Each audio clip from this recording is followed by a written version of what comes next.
Congress returns today after a week-long recess, and Republicans are turning their focus to advancing their party-line bill on President Trump's multi-trillion-dollar agenda. Republicans are set to use the budget reconciliation process to push through legislation, which allows them to bypass a 60-vote threshold in the Senate and remove Democrats from their decision-making. But House Speaker Mike Johnson is facing some hurdles to pass the massive bill before the Easter recess. For more, let's bring in NBC News senior national political reporter Sahil Kapoor. Sahil, what more can you tell us?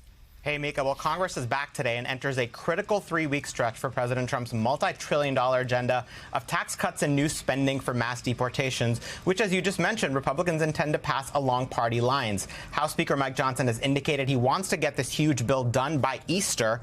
And in a new statement today, Johnson and House leaders say, quote, "Our focus returns to delivering President Trump's full America First agenda." So let's take a look at the 4 key obstacles standing in his way. First, Medicaid cuts. You guys were just talking about this. Some Republicans are downplaying it, but the math doesn't lie. The House budget requires the Energy and Commerce Committee to find $880 billion in savings. But if you set aside Medicare and Medicaid, the entire pot of funding that this committee oversees is $581 billion. In other words, it's mathematically impossible for Republicans to meet their own target without cutting Medicaid. So one of two things has to happen here. Either they make substantial Medicaid cuts and put their swing district members in political peril, swing state members too, or they back off and alienate the conservative hardliners who were promised these cuts. Secondly, the $4.6 trillion asterisk. That's the cost of making Trump's 2017 tax cuts permanent, which expire after this year. It's a huge price tag. So Republicans are trying to use a new accounting technique called the current policy baseline that would set the cost of making them permanent at 0.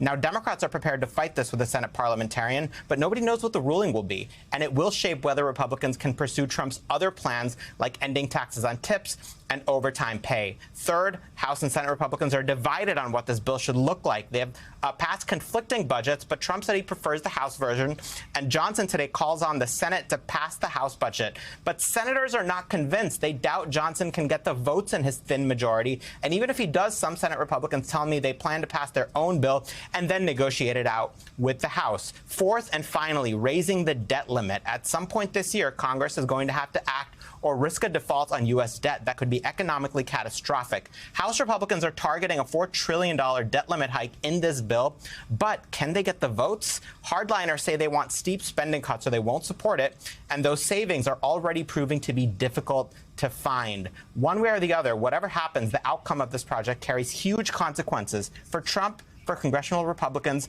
and of course for the country. Guys?